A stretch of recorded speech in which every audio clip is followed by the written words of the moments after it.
There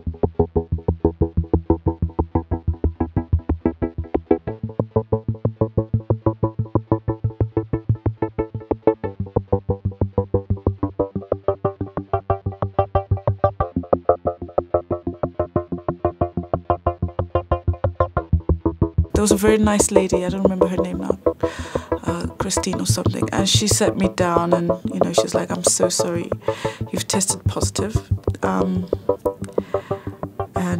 She's like, then I started to cry and she's like, okay, I have to, I'll just leave you alone. I think she was gonna cry as well.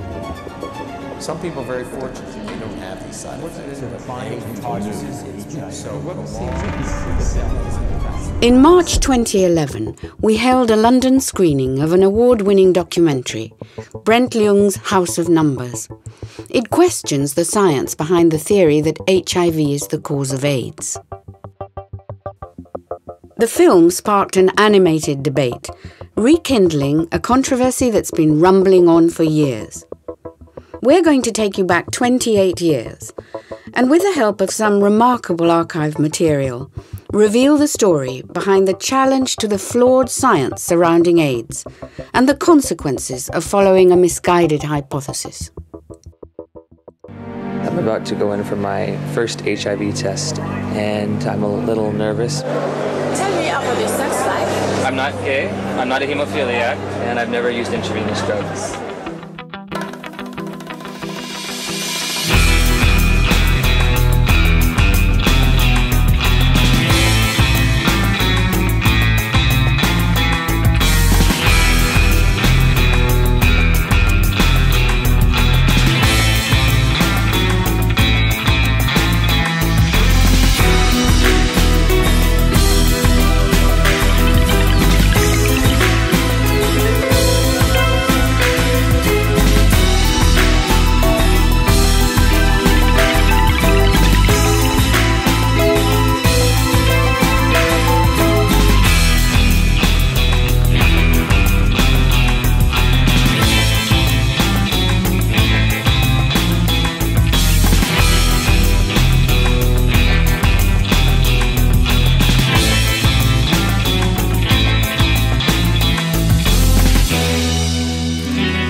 I had a psychoanalysis. I've been psychoanalyzed for my decision not to take antiretrovirals. I don't know what they call it, but I went to see a lady to determine if I was sane.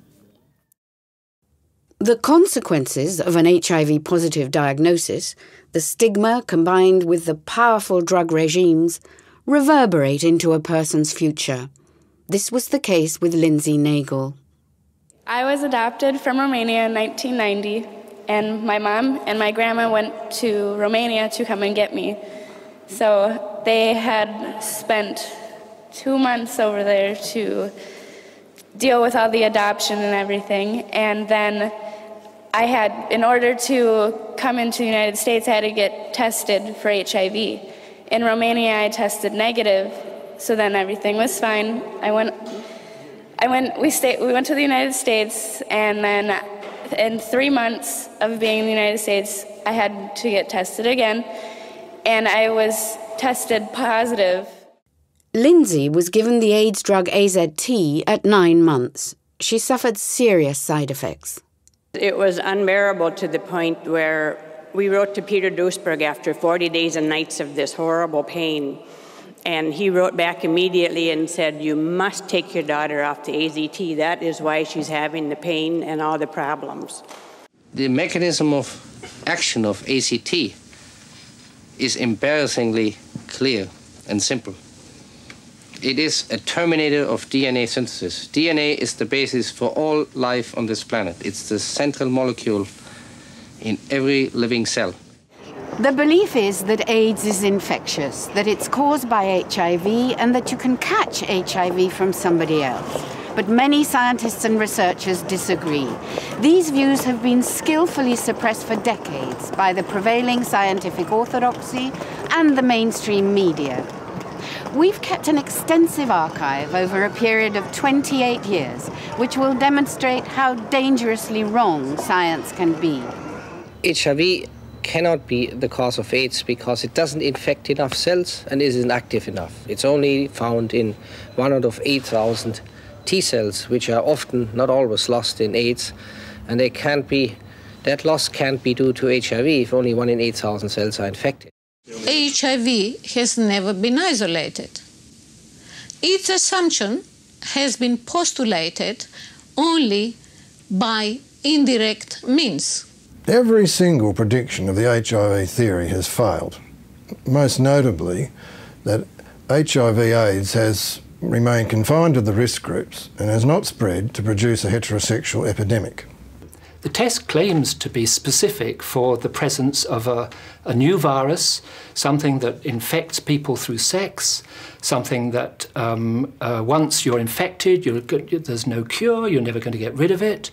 So if you're told that you're HIV positive, it's a most terrible witch doctor's bone being pointed at you. And often the curse of being told you're HIV positive is killed in itself because people give up and die.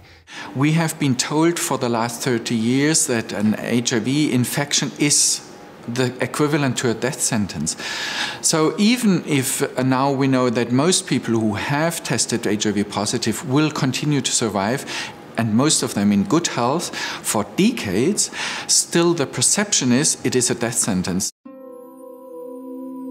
Is it really possible that the world could have been so misled? There's plenty of evidence historically to demonstrate how science can get things terribly wrong. It took 350 years for Galileo's heresy to be pardoned by the Catholic Church for saying the Earth went round the sun. For centuries, those viewing the heavens thought we were part of the only existing galaxy, the Milky Way. But in 1924, when Edwin Hubble's powerful telescope came into use, it only took a year for 200 billion galaxies to be identified. In Japan, it took 30 years and teams of lawyers to dismiss in court the idea that a virus was the cause of SMON, a blindness and paralysis that by 1971 had affected 11,000 people and caused thousands of deaths. It was more convenient to call it infectious rather than toxic. Then no one could be blamed. It was only when Professor Tadao Tsubaki, in true detective style, tracked the symptoms down and found that this disastrous nerve damage was a toxic reaction caused by a common antidiarrheal drug that the infectious theory was dropped and the toxic reaction accepted. In the early 1900s, in the southern states of America, and in some areas of Europe, where poor families shared a survival diet of maize or polenta, hundreds of thousands of people developed severe skin rashes and dementia. They were imprisoned, thrown off ships, or locked in mental asylums for fear that their symptoms were catching. Many died. The condition was called pellagra, and once again, it was not infectious. But poor Dr. Joseph Goldberger, who'd noticed that nobody treating these unfortunate peregrines had become ill, and suggested it was not an infectious condition, but caused by malnutrition, was ridiculed for his views and died before he was vindicated. 5 years after his death, it was accepted that pellagra was not infectious, but caused by a vitamin B or niacin deficiency. Plague terror is very attractive. In the battle between what's infectious and what's toxic, the infectious hypothesis usually wins. Plague terror keeps people in order and raises enormous amounts of money. It is a deadly disease and there is no known cure. The virus can be passed during sexual intercourse with an infected person. Anyone can get it, man or woman.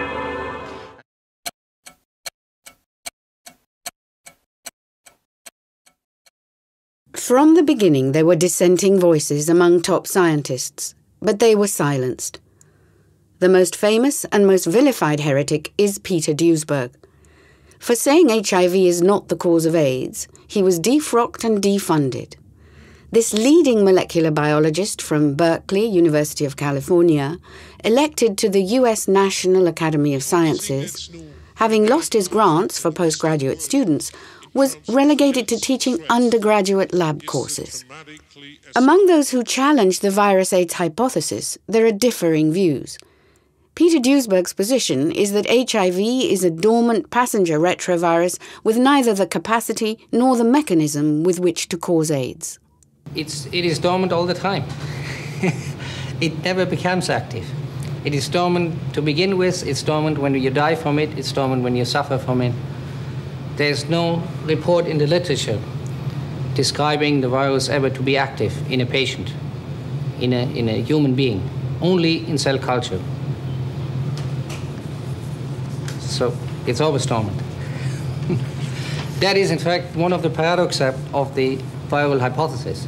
There is no parasite that I know of among viruses and bacteria and fungus and anything that is dormant while it's pathogenic. This one is.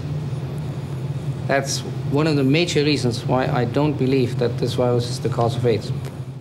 Another leading heresy is from a group of scientists in Perth, Western Australia.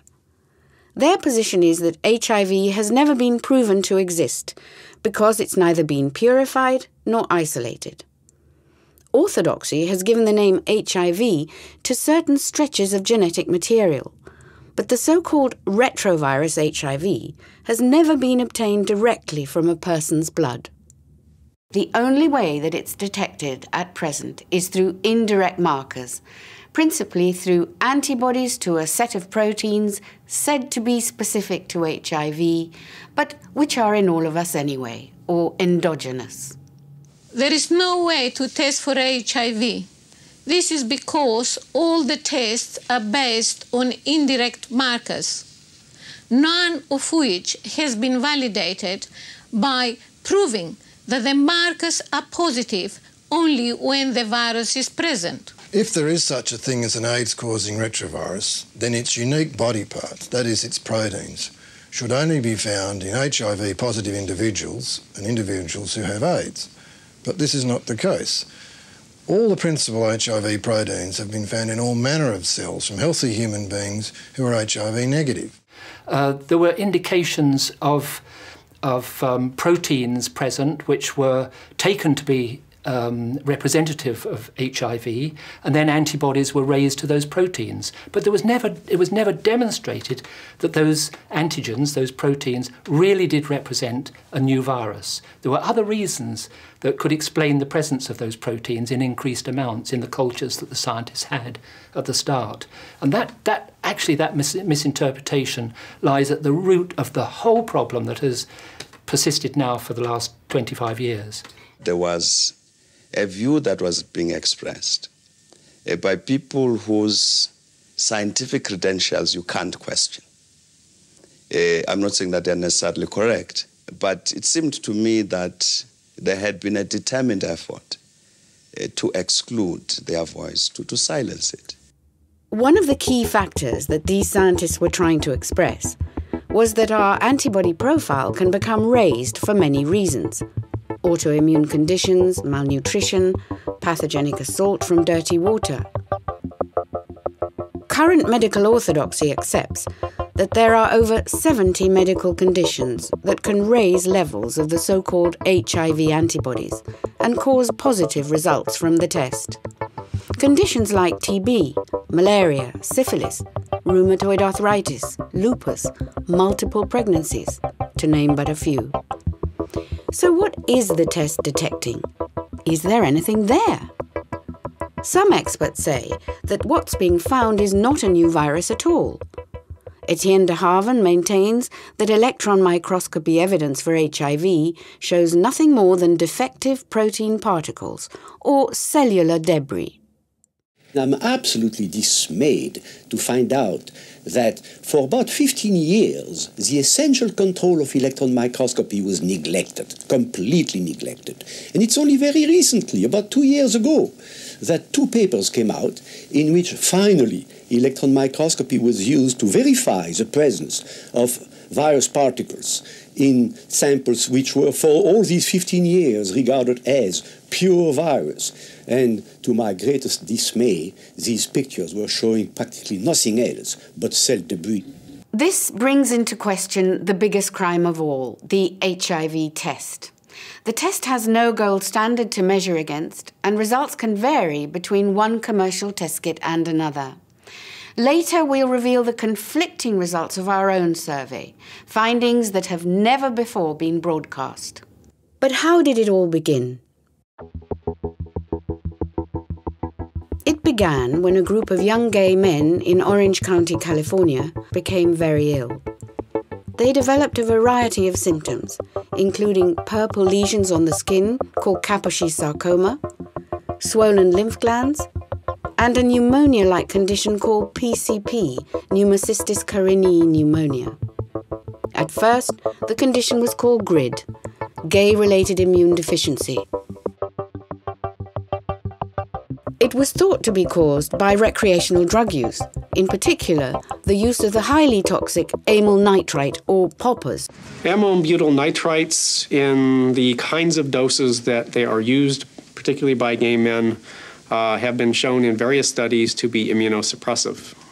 Poppers combined with antibiotics such as penicillin and tetracycline, both in the test tube and in living human beings and animals, to create carcinogens. These may be the cause of Kaposi sarcoma. At the same time, at the Centers for Disease Control in Atlanta, Georgia, scientists were looking into causes of immune system defects, and in particular, a low count of immune cells called CD4 cells. The young men in Orange County all had low CD4 counts, and it was decided by the CDC that they were not a toxic cluster, but an infectious cluster. The wheels of plague terror began to turn, and the US government agency, the Epidemic Intelligence Service, or EIS, were put on alert. From then on, all research was focused on finding an infectious cause for what became known as AIDS, Acquired Immune Deficiency Syndrome. But some members of the gay community in New York, like the remarkable Michael Callan, knew this couldn't be right. In a brilliant article in New York Native called We Know Who We Are, he identified gay-related risk behavior as the cause of the calamitous immune deficiency called AIDS. His doctor, pioneering dissident Joe Sonnabend, supported a multifactorial cause for AIDS. I didn't want to look at my lifestyle, but when I read Dr. Sonnabend's really well-written, well-thought-out, what he did was he strung together a theory about what the cumulative consequences of an abusive lifestyle might be. And I recognized myself in the portrait that he presented. And it suddenly occurred to me the fact that by the age of 26, I'd had hepatitis A, hepatitis B, hepatitis non-A, non-B, herpes simplex 1 and 2, Shigella, Indoamoeba, histolytica, Giardia, syphilis, gonorrhea, nonspecific urethritis, venereal warts, CMV, EBV, and eventually cryptosporidium and AIDS. I simply no longer, once somebody articulated the perspective that the cumulative effect of that might be disastrous for my body, it became impossible for me to pretend that that disease history was irrelevant to the fact that I was sick. The only thing that's new in America, in fact in the Western world, in terms of health threats, is the dramatically escalating consumption of recreational drugs, which started after the Vietnam War and has increased over 100-fold in the last 10 years alone in the United States. It is a behavioral disease. It's not a contagious disease. It is a disease that is linked to drug abusers, intravenous drug users or oral drug users, and clinical health risk groups, like recipients of transfusions and hemophiliacs. I know personally now over 260 who have been diagnosed and died.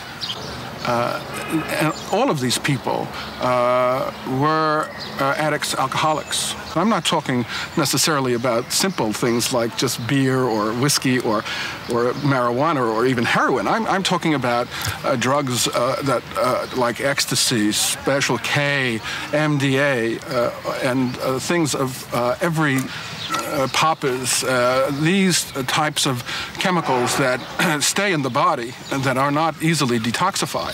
And if people took a half a dozen of these things in the course of an evening, who knows what the interaction effects are? who knows what the long-term effects of any one of them is separately. Because everybody's hearts went out to that community as they were suffering and so many of them died, it's almost like the red ribbon and the belief system that went with it became an icon of compassion. So that if you were a decent person, you labelled yourself with that red ribbon, I care. And so that was also a factor that when any questions were raised about the science behind this, people said, you can't say that, you're a denialist, because it was as if you were inhuman to question a theory that had been adopted and accepted by the gay community and others. Meanwhile, virologists were busy virus hunting in their laboratories around the world, trying to find one that could cause AIDS. On one side of the Atlantic, at the National Institutes of Health, Robert Gallo was working on his family of HTLV retroviruses. On the other side of the Atlantic, at the Pasteur Institute, Luc Montagnier was working on a strain he called LAV, cultured from one of his patients. He thought this might be the cause of AIDS and circulated a sample in the customary way to fellow virologists, including Robert Gallo. And here's how the story goes. In 1984, Gallo took out a patent for the HIV test based on his HTLV3 virus. Montagnier thought Gallo may have used his LAV virus for the US patent. 7 years later, Gallo did acknowledge in a letter to the journal Nature that the French virus and his own were the same and blamed his error on inadvertent laboratory contamination. However, at the time, an acrimonious lawsuit was set in motion surrounding the patent for the AIDS test when the French sued the Americans. Was it accident or theft, as the French lawyers suggested in court? The whole episode appeared so unseemly at a time when people were dying around them that Presidents Chirac and Reagan were drawn in. They shook hands and decided further litigation would be inappropriate. They did a deal under which patent income from the test and credit for its discovery was to be shared between France and the United States. LAV and HTLV3 were dropped, and it was agreed that the virus was to be called the Human Immune Deficiency Virus, HIV. Health Secretary Margaret Heckler made the announcement to a packed news conference. The probable cause of AIDS has been found. She then introduced the scientist who led the team, Dr. Robert Gallo. On that very day, Robert Gallo took out a patent for HIV. What it all boiled down to in the end was two men in a room deciding what history was. As a historian, that is really offensive. It was Gallo and Montagnier sitting together saying, OK, we'll agree that you did this if we can also agree that I did that part of the process. And then they signed an agreement as to what they said had happened. It was not actually what had happened, it was horse trading about what they could agree had happened for political reasons. Not long after that, we came on the scene, a small production company specialising in science and medical stories. A friend of mine, a drama producer called Carol Wiseman, was working with Michael Verney Elliott, also a TV producer. Michael was gay and was sure that gay men were being unjustly blamed for infecting the world with AIDS. So Carol sent him to me, and we met at Bertarelli's in Floral Street, Covent Garden, just around the corner from our offices in James Street. I had seen Michael Verney Elliott in the Meditel offices, and he'd given us something of a story about AIDS and contaminated blood. And we talked for a long time about this, and I thought it was good enough to at least do a bit of preliminary research. So I got some cash from Channel 4 and went out to the US to see if we could justify this story. Frankly, that story didn't stand up, but while I was there, I came across a copy of the New York Native, and they referred to an article in Cancer Research written by Duisberg. And I just read through the article. I was bad company because it was so intellectually challenging. It was such an exciting read. It was remarkable to see a piece of work which so comprehensively and so thoroughly, in such a detailed fashion, attacked the prevailing view.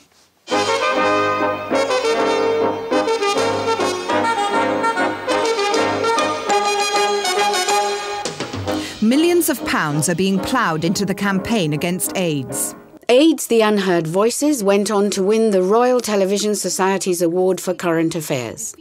We thought we would change the world. Our second dispatches, commissioned again by David Lloyd at Channel 4, went further. It reflected Peter Duesberg's position that not only does HIV not cause AIDS, but that AIDS is not infectious. Duesberg maintains that because HIV is dormant, even if it is transmitted, it cannot be pathogenic or cause harm. I believe that AIDS is not or cannot even be an infectious disease. See, an infectious disease, believe it or not, has certain criteria to it. How it happens, when it happens. For example, if you get infected by a bug or by a virus, within weeks or months after a contact or after that infection, you will have symptoms of a disease. In HIV and AIDS, however, we are told you get sick 10 years later, 10 years after infection. That is not how viruses or bacteria even work. They work fast or never. They are very simple mechanisms, like a little clock, that can do only one thing, go around the dial once, and that takes 24 to 48 hours with the virus. There's no way that virus could possibly slow down or wait a week or wait 10 years. That is totally absurd. From an astonished silence after AIDS, the Unheard Voices, this program, The AIDS Catch, caused an avalanche of complaints from the scientific establishment. The AIDS barons, working with huge HIV research grants from the Medical Research Council, were not best pleased and aired their complaints in the newspapers that were happy to print them. Channel 4 and our production company were brought before the Broadcasting Complaints Commission and found guilty of being unfair in our treatment of the subject of AIDS. I remember Dispatch's editor David Lloyd saying, "It's like winning a football match 9-0 and being told you've lost." And all this time, young men were dying. They were told that if they tested antibody positive to HIV, they would certainly die, and they were given murderously high doses of AZT. None of those on the high doses survived. I think the central fact is that despite 5 years of AZT in trials and 4 on the open market, people keep dying in large numbers. And hence, it is clearly not as wonderful a drug or a lifesaver as it is made out. First of all, I think it's self-evident that our study does not provide the kind of benefit that everyone wished for. It can't be a secret that patients wanted something that would help them live longer. Unfortunately, it has not demonstrated that, and therefore this has to be unwelcome news. The effect of AZT on body cells as a whole is very deleterious because it prevents cells from replicating. There's a second point, in that cells that may survive AZT may themselves become cancerous. So there's a double danger for AZT the way I see it. John Lauritsen had by now written his seminal articles on AZT in the New York Native and had dug out Freedom of Information papers pointing to the dishonest and fraudulent use of data from the AZT Phase 2 trials. But the real horror of this study only became apparent after going through documents which were obtained under the Freedom of Information Act. And it indicated that there had been not only sloppiness of every conceivable sort, but that there had been actual cheating in a number of areas. It indicated that the study had become unblinded very quickly in the first few weeks. Although it was planned as a double-blind, placebo-controlled study, in fact, it was nothing of the kind. Both patients and doctors knew who was getting AZT and who was getting placebo. So shocked were people like Michael Elner, Frank Bonakis, and Jean Fedorko at the suffering and death they were witnessing around them that they formed a health group called Heal New York to help people make their own decisions about AZT. I wouldn't give it to my cats. I would think it was murder. Alan Roundtree was another of the young men who came to Heal New York for help. He died not long after this interview. Here he describes what it was like to take AZT. At first, good. Oh boy, I gained weight. And I said, boy, this stuff must be working. And then about another 2 weeks later, it did start working. The headaches came, the dizziness, the nauseousness, and the whole time I had fingernails that were so black, it looked like I had nail polish on, you know. And the upset stomachs, nothing tastes right, food or anything. And the main thing of it, it'll affect you so where you couldn't listen to people because you don't want to hear them because you're hurting so bad.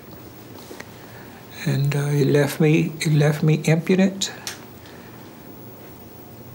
It destroyed my hopes for living, you know.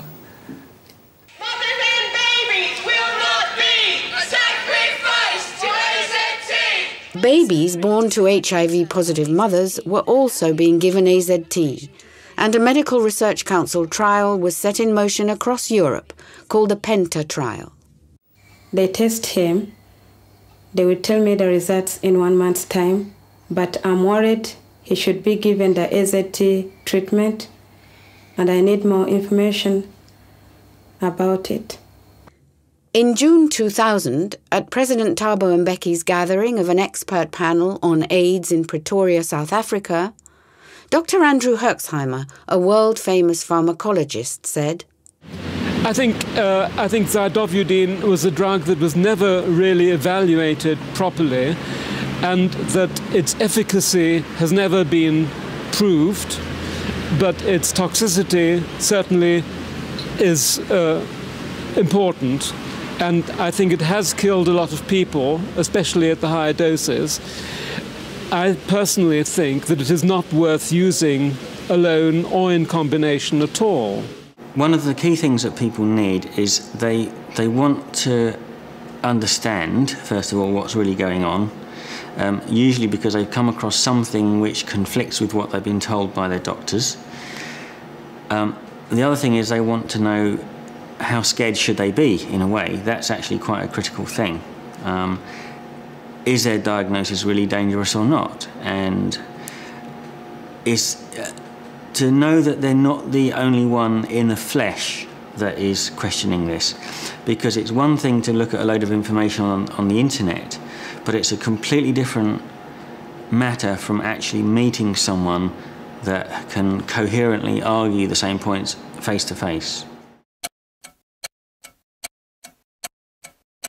In 1992, something extraordinary happened. A conference was organised in Amsterdam called AIDS: A Different View, and many members of the orthodoxy signed up to attend. Joanne Sawicki at Sky News agreed to broadcast a news report from there. It was here that the now Nobel laureate, Dr. Luc Montagnier, told the world that you don't necessarily die if you have HIV. We are seeing people which have been infected for 9, 10 years or more, 10, 12 years, and they are still in good shape. Their immune system is still good. And it is unlikely those people will come down with AIDS later. 2 years before, in 1990, when we'd interviewed Luc Montagnier for the AIDS Catch, he'd had doubts about HIV being able to do the whole job. He said HIV needed cofactors to do any damage. At first, yes, we thought we had the best candidate for this virus to be the cause of AIDS. But after a while, even from the beginning actually, we thought maybe for the activation of that virus in cells, we need some cofactors. So I would agree that HIV by itself, or some strains of HIV, are not sufficient to induce AIDS. In 1997, in an interview with filmmaker Jamel Tahi, published in Continuum magazine, Montagnier said that HIV had never been purified. Well, of course we looked for it. We saw some particles, but they didn't have the morphology of retroviruses. He later said, I repeat, we did not purify. It was startling that Professor Montagnier decided to acknowledge in his interview with Jamel Tahi in Continuum that as far back as 1983, his team were not able to purify anything that you might call HIV, despite what he termed a Roman effort. So who should be surprised that when the same thing was attempted by expert laboratories in Germany and the United States, who published their results in the journal Virology, what they found was proteins and cellular debris. Then in Pretoria, Hugh tackled Luc Montagnier on the purification question. Was the first genome taken from purified virus? Well, identified with the purified virus? It was not made from purified virus, but it doesn't matter because you clone, you know, you clone DNA. Once it's cloned, it's pure. So you think it's not necessary to begin with a purified sample? No, not at all. It's really past techniques. We are now in the world of modern molecular biology, and everything has changed. You know? I can only offer you one thing, which is then it's easy to make these people be quiet. Just go back and do the simple purification business that wasn't done, and then they will have to agree. That's what this has been done by pharmaceutical company. The first AIDS test, the first HIV test was done with purified virus. So what they did is to mass produce a virus and purify it by several what we call density gradient centrifugation, and you get a band, and you can look at the electron microscope, you see a lot of viral particles. Of course, it's not 100% pure. No material, no biological material is 100% pure. Oh, very close to pure. Very close to pure. But no one has ever seen those photographs. They've seen it for Rouse and they've seen it for the rest, but never for HIV. Well, we have made pictures. We didn't publish them because we published the first picture. We could not, you know. When we send other pictures to journalists, say we have seen that before. We don't care. This is how you must win your argument. You just show them the photo.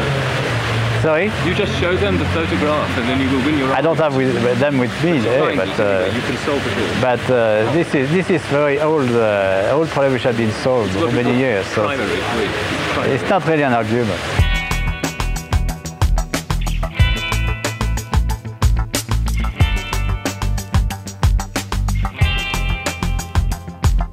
If we don't need to purify anymore, and we don't need to isolate according to the previous conventions of virology, and we don't have a real picture of the retrovirus HIV, then what do we have?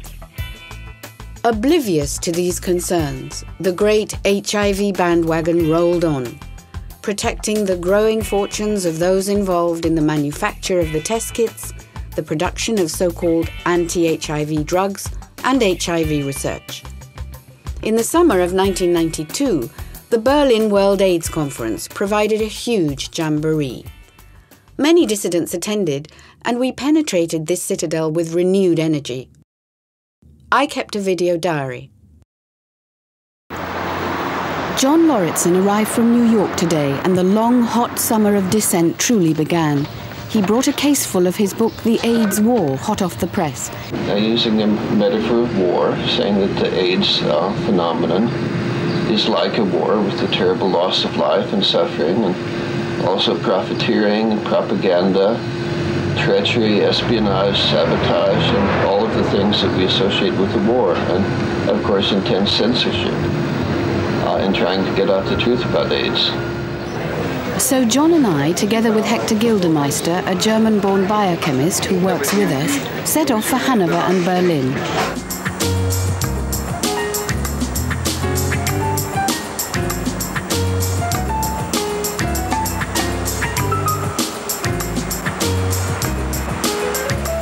We worked quickly to get our literature into the conference and onto the press racks as soon as possible.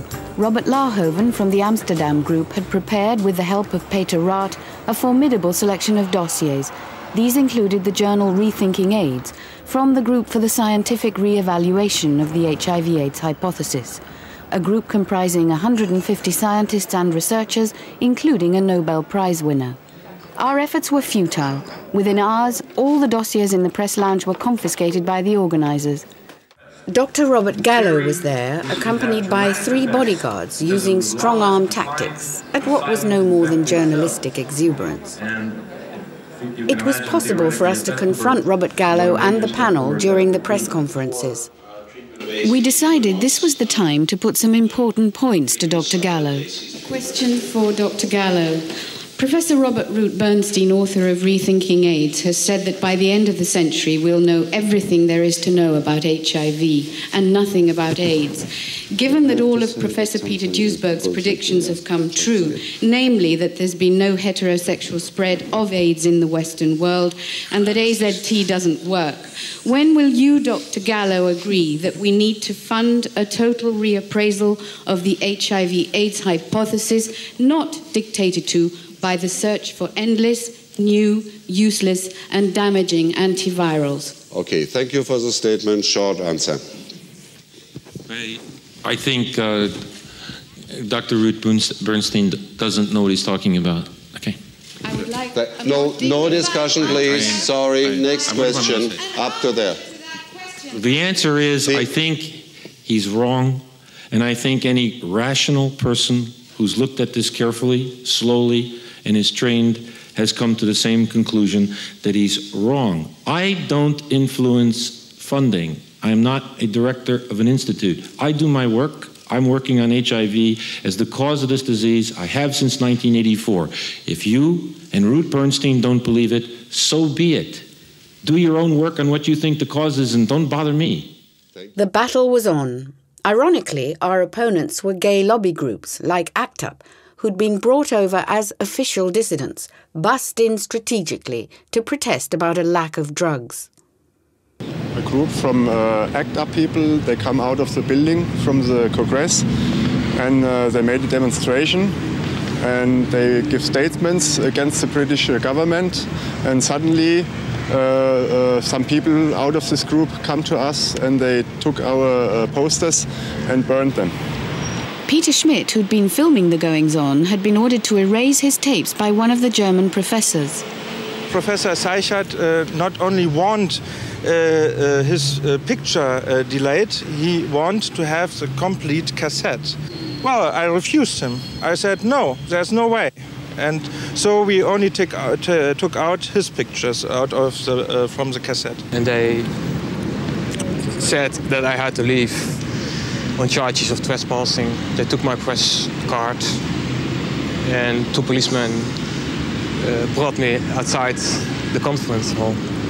And what did they say? That is, if I ever crossed this line, I would be arrested. It became more clear to me that there is a very heavy censorship on dissident information, and I'm not afraid anymore to use words as AIDS fascism. Well, this is the first AIDS conference ever where there's a real presence of honest AIDS dissidents, those of us who are opposed to the basic AIDS paradigm, the HIV/AIDS hypothesis, and AZT therapy. At the same time, there have been shocking events at this conference, which means that the people in the AIDS establishment are afraid of free speech. The level of censorship was staggering.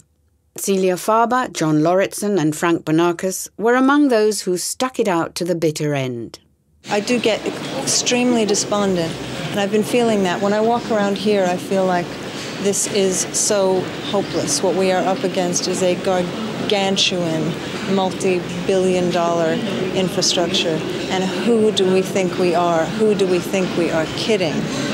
You know, I mean, but you have to just be Sisyphus, right? And keep pushing the rock up the hill and let it roll down again. There's no other choice. The only other option is to just turn around and walk away, which we're obviously, we know what we know, so it's too late to do that. I would like to ask Haber Mail, are you willing to apologize for the horrible acts of violence that you have condoned and for the acts of censorship for which you personally are responsible? You owe me and many people an apology. Can you do that, or will you refuse to do so?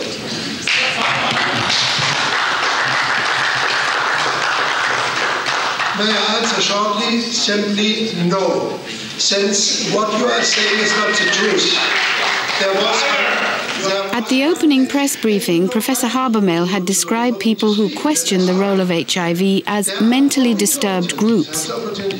Celia Faber took up the cudgels, reminding the panel that many distinguished scientists are questioning HIV.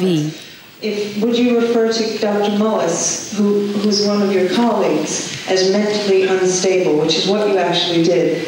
If you were not aware of this, now that you have been made aware of it, would you consider an apology? It really was remarkably hard to have any impact. Seasoned journalists like Neville Hodgkinson, highly respected as medical and science correspondent for the Sunday Times, had in April 1992 written a front-page article about the AIDS blunder. But Neville explains how difficult it was to challenge such an entrenched orthodoxy. I've been astounded by this because I don't think there's ever been a story that I've been given the opportunity to put so much work in on, and in which we've so challenged the way that conventional scientists are thinking and arguing about something. Having worked as a medical journalist myself for many years, I think maybe you sort of start to identify with doctors and think that it's somehow irresponsible to say something that doctors don't say, and therefore you go along with it. But that's bad science. The consequences of this clampdown on any questioning of the HIV/AIDS hypothesis have been very serious. It's meant that, above all, the prolongation of errors that should have been picked up, and many scientists actually over the years have raised questions. Jad Adams, author of AIDS, the HIV Myth, when he addressed the AZT on Trial conference in London in the summer of 1993, echoed the frustration at the censorship and hostility surrounding any challenge to the infectious hypothesis. I've never done a story in which there was so much resistance to the story being told. There's resistance even to the reporting of views by dissidents, even to the reporting of the fact that there are dissidents. Germany has an important place in the history of dissidents, because one of the earliest campaigners in Europe was Kaveh Schneider. Our leaflets have headlines like HIV is good for you, condoms are dangerous, or condoms equal death. And we explain the scientific issues, why HIV is an absolutely harmless virus, and why the causes of the diseases they are calling AIDS at the moment are different ones, rather than viral or infectious ones. In Switzerland, Felix de Vries, Michael Baumgartner, Heinrich Kramer, and the late Professor Alfred Hessig of the Bern Study Group made important contributions. AIDS is certainly not a response to an infectious agent, the HIV virus. Primarily, it's a stress response with persistent formation within the body of inflammatory substances which, if they don't stop and go on in formation, lead to death.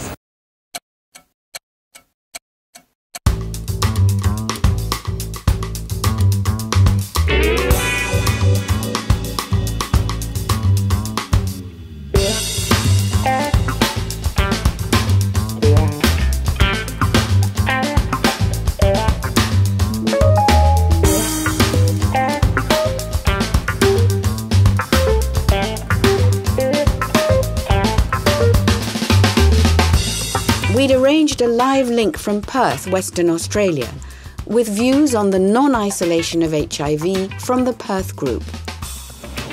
The most important thing that we feel we have done is to present good science. Certainly it's been cautious, it's been somewhat slow, although that has been partly generated by the editors and journalists who do not like to publish data which is against the current dogma.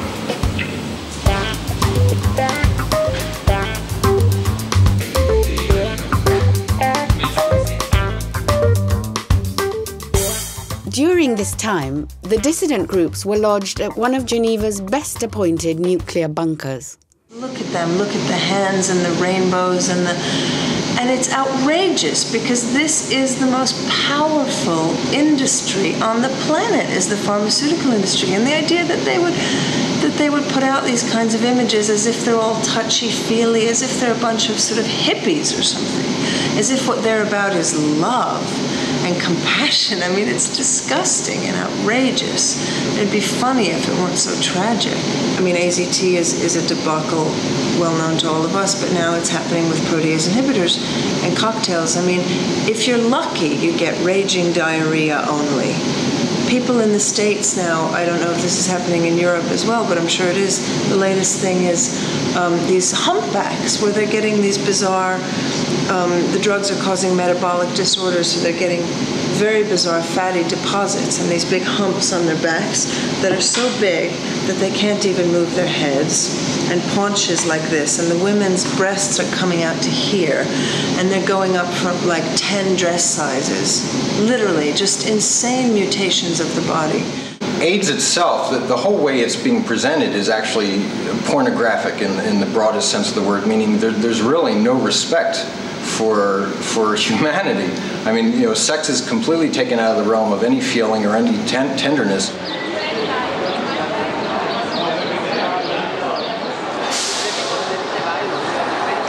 I was diagnosed HIV positive 9 years ago. I never tried any medicine because I was strong from the beginning. I didn't want to take any toxic drugs, official toxic drugs, and it worked very well. I never developed any disease or anything. I've seen many friends who took it dying, and I got the strong belief that this is just a social madness. After the press conference, Hugh Christie tackled Robert Gallo about the HIV test and why a version called Western blot is being used as a confirmatory test in the United States when it's been dropped in England by the Public Health Laboratory Services because of its unreliability. Sometimes we had Western blot positive where we couldn't isolate the virus. So we got worried and felt that we're getting false positives sometimes, so we added the Western blot. So it was an experimental tool when we added it, and for us it worked well because we could isolate the virus when we did. Well, what do you say to those people then who did that on the Sunday night, the session here about non-isolation of HIV, who claimed the criteria not being fulfilled? I mean, just tell us what the right criteria for retrovirus isolation should be. I mean, isolated in culture, you take blood cells and you co-cultivate with another cell, you transmit it and show that the virus is transmitted. If you want, you can spend a lot of fortune and take electron microscopic pictures, which we did at the beginning, and which other labs did at the beginning. Which hundreds of those? Oh yeah, of course. Yeah. There's, I would say by now thousands of pictures of HIV. So I know which way you're barking, and I know that therefore you're a Duisburgite. No, you know what I heard. All you know is what I heard the other night. Well, you caught it, but why would you be interested in this nonsense? Okay? Because we dropped the Western blot. Banded material 1.16. Well, you can look at banded material. It's obvious retrovirus. Do you know what retrovirus looks like? Well, if it's 1.16. Now you're talking to me like you said you didn't understand before. Now you understand. I'm a quick learner. Keep going. Well, no, I didn't tell you anything about 1.16. I was there Saturday, Sunday night. It doesn't have to be banded at 1.16 to take a picture. Okay. Anybody can see a retrovirus and tell. You band it at the beginning because you concentrate it. And if it has a density of 1.9, say that ain't a retrovirus, you got lead in your pants. Okay?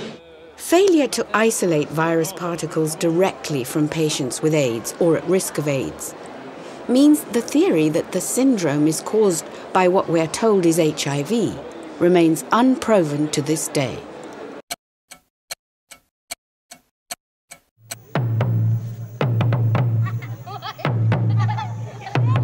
The question on everybody's lips was, so if HIV doesn't cause AIDS, what about Africa? As we've shown, in the early 1980s, AIDS was a syndrome that affected young men mainly in urban areas of the west and east coasts of the United States. The risk groups were originally known as the 4 H's: heroin users, hemophiliacs, homosexuals, and Haitians, because to be Haitian was in itself an official AIDS risk, until the Haitian president complained to the US government. But the official number of AIDS-defining conditions, as decreed by the US Centers for Disease Control, increased from the original 2, Kaposi sarcoma skin lesions, and the quasi-fungal pneumonia, called PCP, to a total of 27 different conditions. They include candidiasis, cervical cancer, tuberculosis, recurrent pneumonia, and wasting syndrome. So when more and more people presenting with these known conditions tested HIV antibody positive, then more and more people joined the ranks of those diagnosed with AIDS, or the more convenient newly coined condition, which helped bump up statistics, HIV disease. But poverty, malnutrition and dirty water remain the greatest cause of disease and death today. In Africa, almost 50% of the population has no access to clean drinking water. It means the people get their water from a dirty water hole, and by definition the water holes are deeper than the surrounding environment. So by definition, if an animal drinks from water and defecates at the same time, the feces will end up in the water, they will run down in the water. TB was originally only an AIDS-defining condition when it occurred outside the lung, extrapulmonary. But when TB of the lung was included, it hugely increased the number of AIDS cases in Africa. In addition, the WHO's Bangui clinical case definition had decreed that you could be called an AIDS case without an HIV test if you had symptoms like a dry cough and fever for a month. This meant that TB patients were sometimes taken out of TB wards and put into AIDS wards, and given toxic antivirals instead of TB drugs. This relabelling worried TB experts in Africa, like Dr. Martin Okoton Wang. A patient who has TB and is HIV positive would appear exactly the same as a patient who has TB and is HIV negative. Clinically, both patients could present with prolonged fever. Both patients present with a loss of weight, marked loss of weight actually. Both patients would present with prolonged cough, and in both cases, the cough could equally be productive. So this is just another proof that what has taken place in Africa is just a relabeling of pre-existing old and mostly preventable diseases, which most of them are poverty-related. And so the real scandal in AIDS in Africa is that the West, instead of investing in overcoming poverty, investing to help people to lead better lives and get healthier. So instead of doing this very sensible approach, the West tries to sell toxic drugs and useless HIV tests. The more the flames of plague terror were fanned, the more the money was poured into research focusing on the virus AIDS hypothesis. A frenzy of testing, drugs and condom distribution took place in Africa, where statistics from a few maternity clinics were extrapolated into grossly inflated figures for so-called HIV infection. Estimates that were then spread around the world by the World Health Organization and UNAIDS.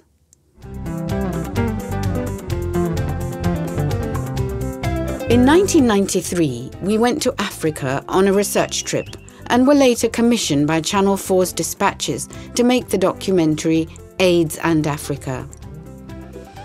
We filmed in Uganda, Tanzania, Cameroon and Côte d'Ivoire. Everywhere we went, we met with poverty, malnutrition and contaminated water supplies. Nowhere was it possible to compare figures for deaths before and after HIV appeared on the scene. Deaths were simply not reported, particularly in the rural areas, and records not kept. People are trying to make a way of living out of this. You know, they think that if they publicize it and they exaggerate, they might win sympathy of the international community and we get aid, or rather get assistance from the... We need assistance, but not through the other way. I mean, not through bluffing people, that the people are dying at the rate which is not true.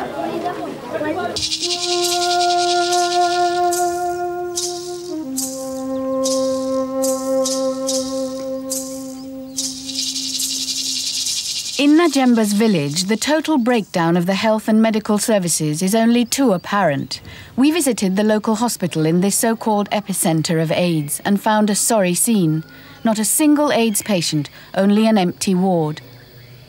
No nurses, no doctors, only one tiny baby suffering from malaria convulsions, surrounded by her silent family. We then found the only member of staff who got up from her sickbed to speak to us. I work as a midwife. And I also help in the treatment of other patients. How do you feel? Now I'm sick. What do you have? I have malaria. Lack of staff and medicines at these local hospitals and dispensaries has meant that sick people simply stay in their own homes. From both my literature review and my personal experience over most of the AIDS, so-called AIDS centers in Africa, I can find absolutely no believable, persuasive evidence that Africa is in the midst of a new epidemic of infectious immunodeficiency.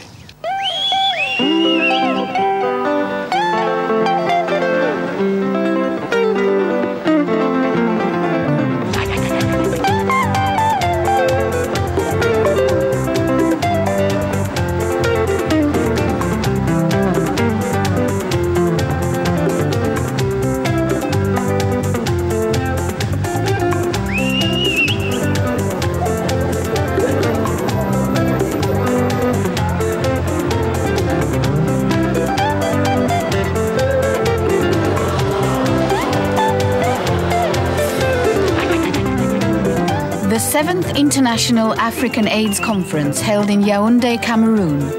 Here, the emphasis is almost exclusively on controlling AIDS by controlling the sexual spread of HIV.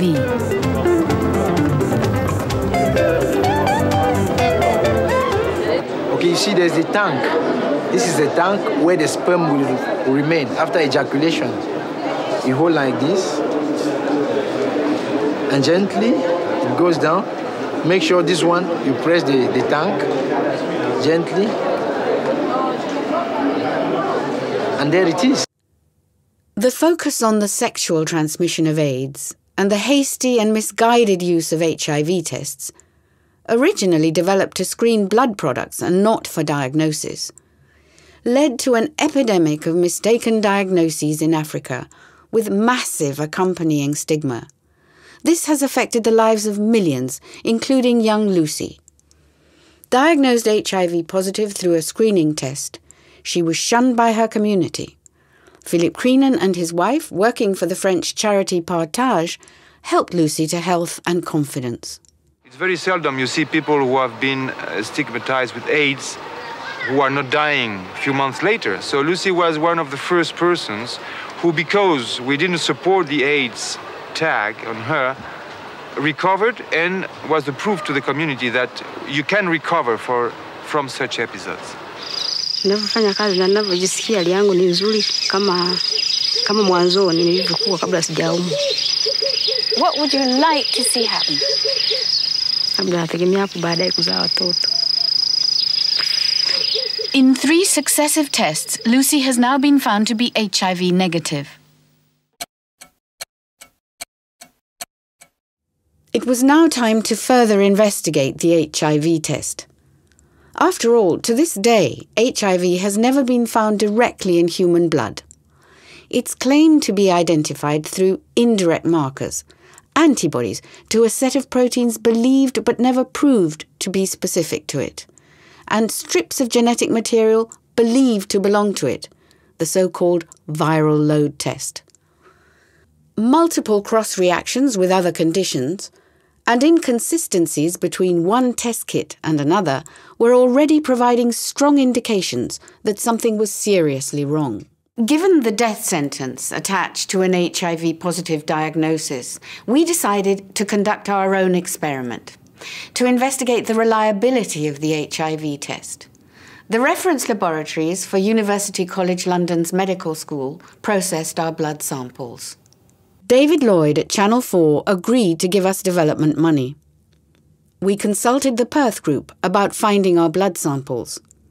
They knew that people with inflammatory autoimmune conditions like lupus and rheumatoid arthritis could produce high protein levels in their blood, called hypergammaglobulinemia, which could result in a positive HIV test.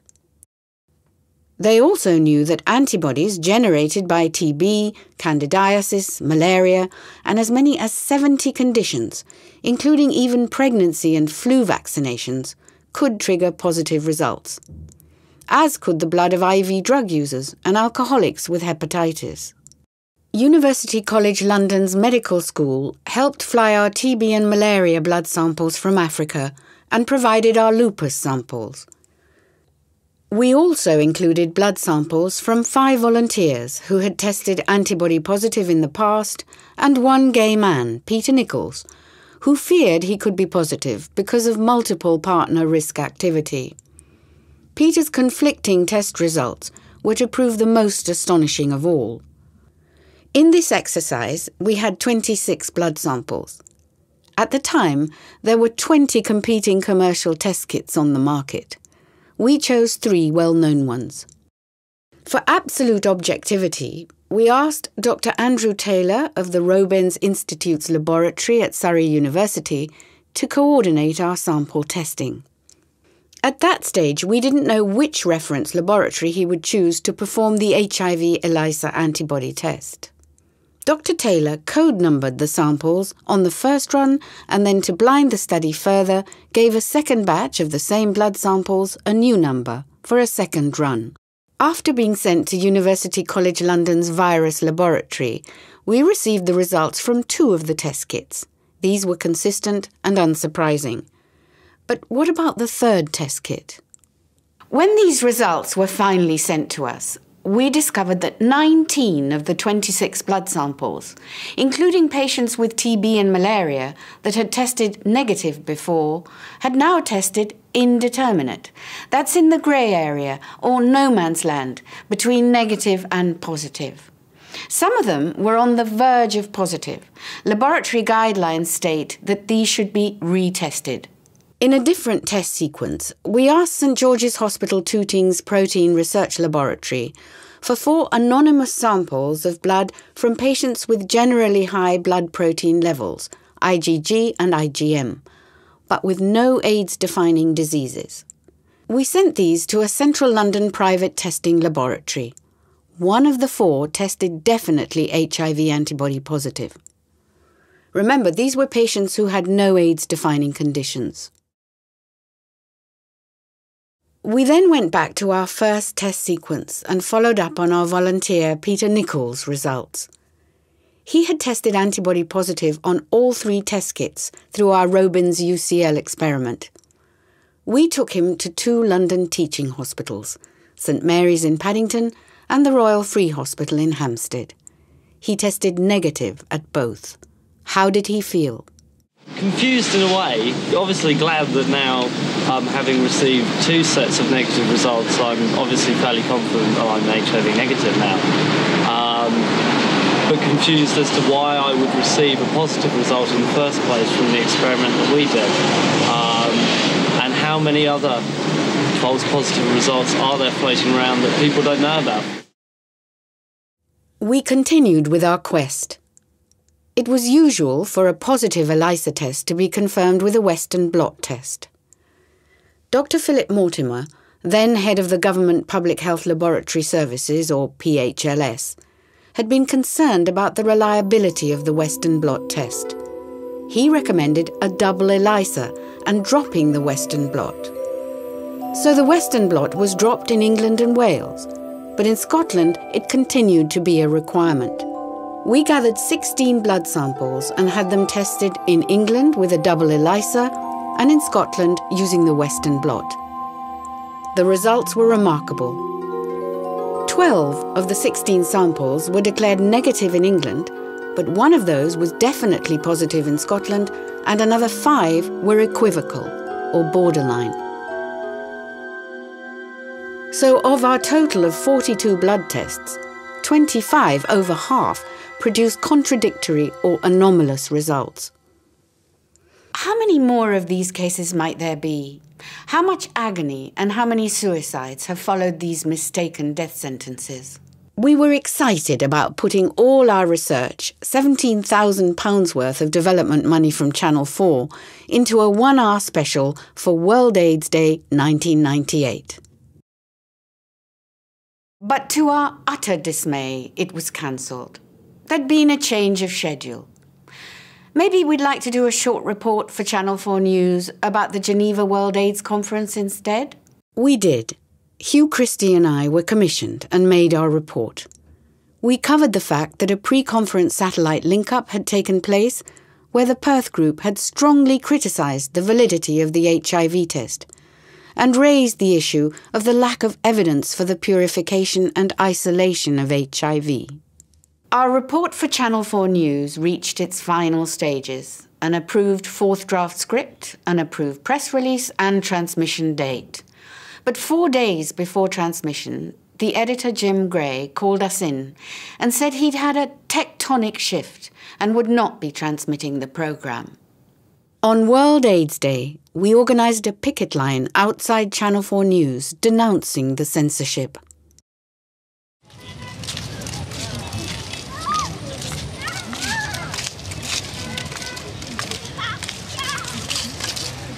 Our anger mounted as we learned of the way Western pharmaceutical companies and the media were targeting President Thabo Mbeki in South Africa and his stand against the distribution of potentially toxic antiretroviral drugs to pregnant women who had tested antibody positive. Journalist Anita Allen helped arrange for Hugh Christie and me to fly out to Johannesburg and interview the president on film at Government House in Pretoria. The night we arrived, we met with senior members of the African National Congress at Anita's home. We had Snatsumanyana, ANC head of the presidency and communications, a wonderful man, just wonderful. And he was very, very impressed. And he left. When he left, he said, "I am invigorated. I'm taking your energy with me to the president." It was almost impossible for me to believe that we were really going to be favoured with, and it is favoured with, an interview with the president. And there came a moment when we were told that we had been selected.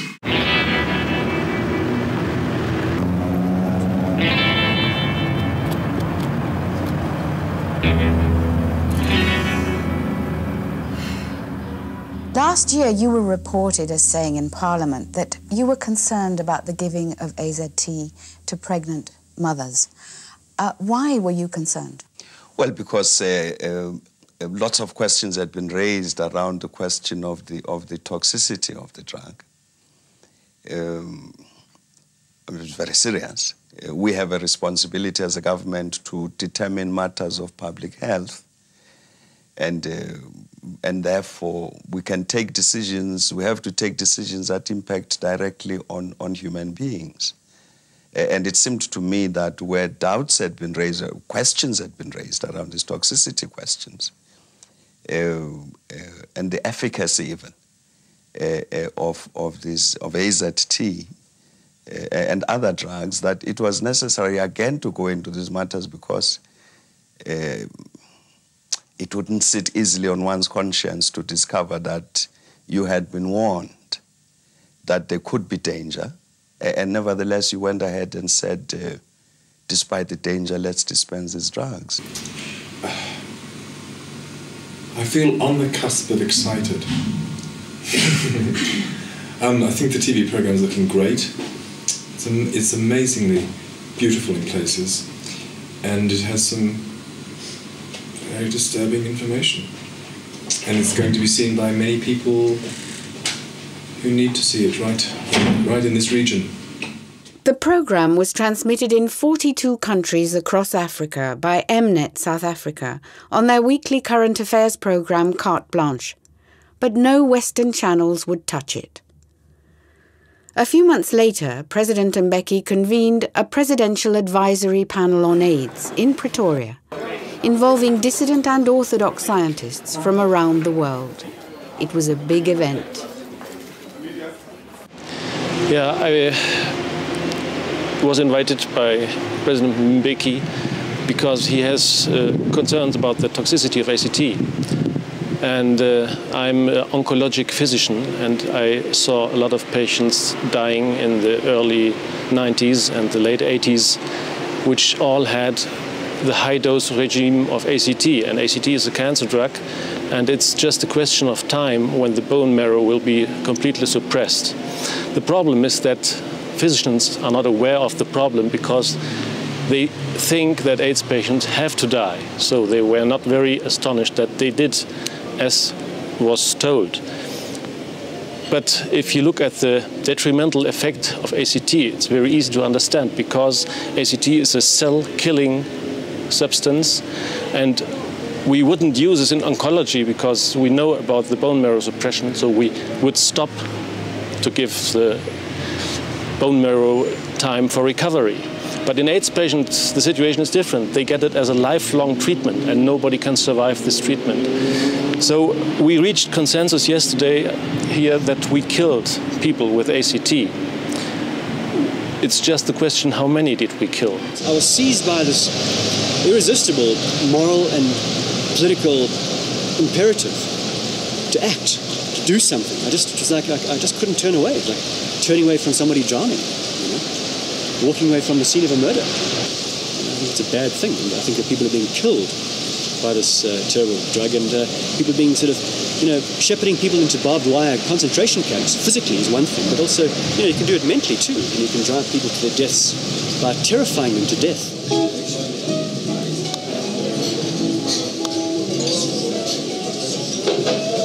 I think it was very good. It's going to be from different angles. What I think is going to be very difficult is to come to some definitive agreement. The only thing that we can agree at the end is that we don't agree.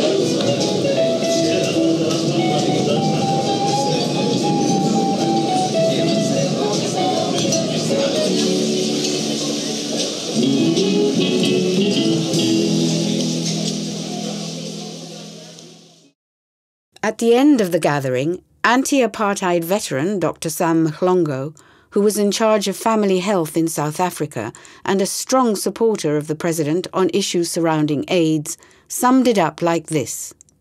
I think it is worthwhile to look into questions: what is making black Africans so sick in Africa when their counterparts in Europe, heterosexuals I'm talking about, are not even half as sick. So we will have to look at this and see what is making Africans sick. It cannot be, in my view, no one has convinced me that HIV is what is making them sick. I am as confident as I was when I left South Africa in 1963 that one day we will defeat apartheid. I feel AIDS, and I'm not talking about HIV, AIDS will be defeated in Africa just as much as serious infectious diseases were defeated in Europe. Over the years that followed, a successful strategy of silence has been employed by the media hand in hand with the scientific and pharmaceutical establishments. Any debate challenging the virus AIDS hypothesis was carried out at various dissident conferences around the world.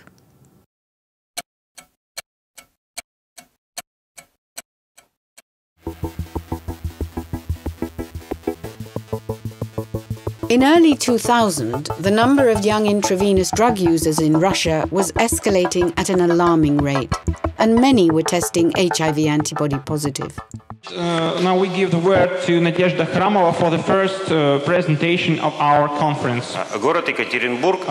Members of the All Russia Parents Forum, including members of the Russian Orthodox Church, became concerned that huge amounts of money were pouring into the country, much of it for so-called safe sex education programs, often involving drama groups from Western Europe, enacting simulated sex and condom use in front of children as young as 7. The forum convened a conference in Ekaterinburg, a city in eastern Russia in the Urals, to extend a hand to the dissident scientists. Anthony Brink was one of the key coordinators with Western countries. Hello, and thank you for being here for so long today. Christine Maggiore offered reassurance and support at the conference to young mothers who, because of their positive status, were being forced into taking toxic antiviral drugs and told not to breastfeed or their children would be taken into care. Christine, who ran a well-known dissident pressure group, Alive and Well, had had conflicting positive and negative HIV test results over the years. In Russia, she was healthy and well, and full of plans for the future. But a few months later, she developed pneumonia and died. Although her critics insist this was caused by her opposition to taking antiretroviral drugs, the independent report by toxicologist and pathologist Dr. Mohammed Al-Bayati said her death was caused by renal failure, resulting from the effects of the administration of 3 powerful antibiotics in the 9 days prior to her death. Once plague terror has set in with all its financial implications, it becomes almost impossible for the scientific establishment to change course. I think if you started interviewing all of the scientists in those laboratories, you'd find out that there's a lot of doubt out there. They're afraid to speak up because they'll be punished. They will lose their grants. They will lose their jobs. Science in America has been, at least AIDS science, is really religion. And if you dare challenge authority, you lose your livelihood. That's the way science works. It indicates that science has turned into something like a religion, where opinions are perceived to be a threat if they don't follow the currently held beliefs and if they don't represent political correctness. This voguish commitment to political correctness surrounding a flawed scientific model has had a devastating effect on our own spontaneity and sexual behaviour. It condemned a generation to a kind of contaminated idea of sex, that sex was any kind of sex, unless it was kind of between 2 virgins, was going to carry a risk of picking up this deadly virus. So they're unlimited, the consequences, plus the hundreds of billions that have gone into a faulty hypothesis. A great tragedy.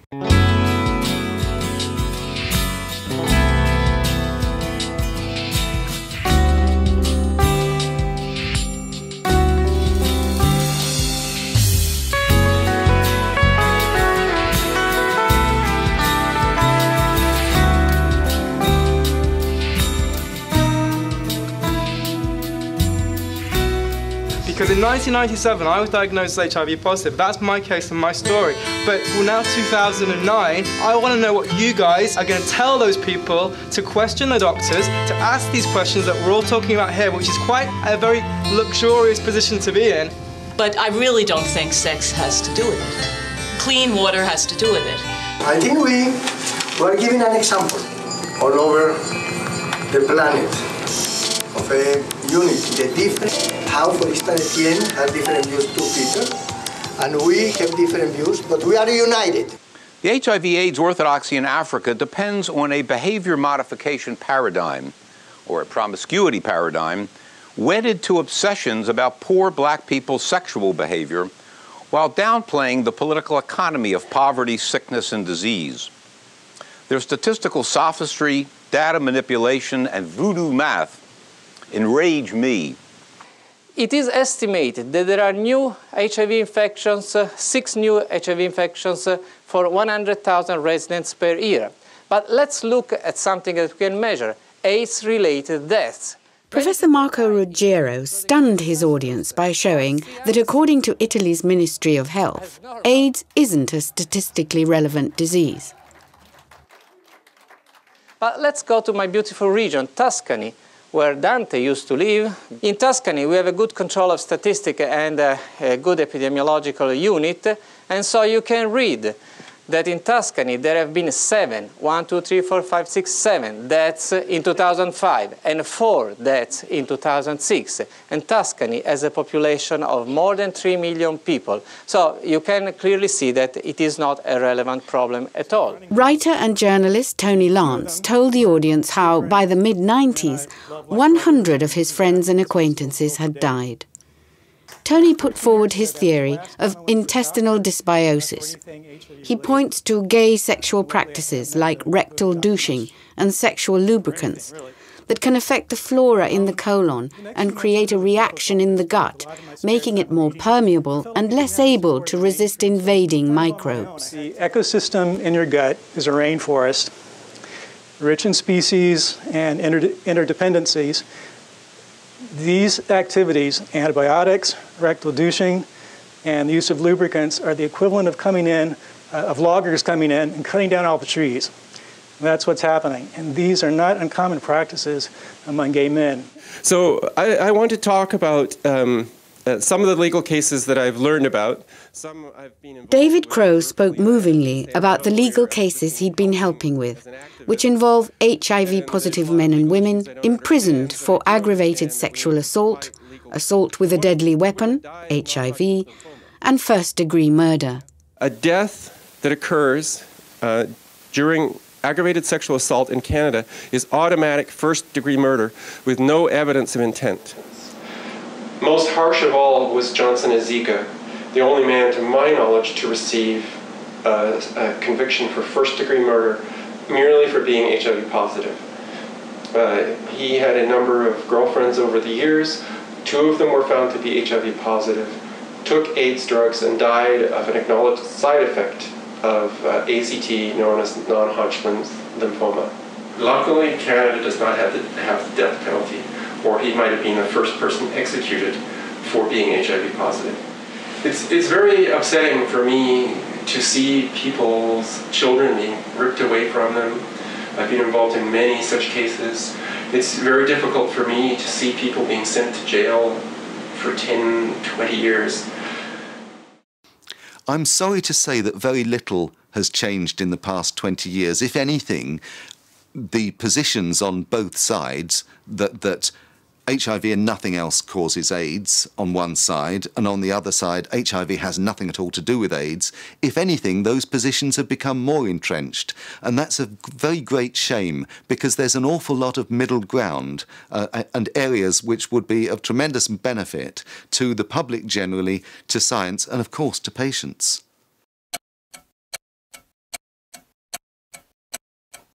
The summer of 2010 saw the dissident conference AIDS Cui Bono in Vienna at the same time as the World AIDS Conference.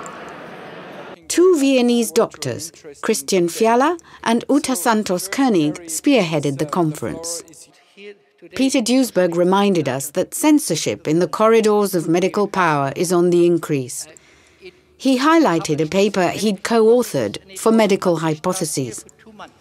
The paper was published on the journal's website and then abruptly withdrawn, and the journal's editor dismissed. Unfortunately, this article was censored, withdrawn, with the argument that the ideas presented in this article posed a potential threat to global public health. The satellite channel Russia Today decided to give the dissident conference a voice, and in between their reporting of the Orthodox conference, interviewed a dissident a day. This was unprecedented.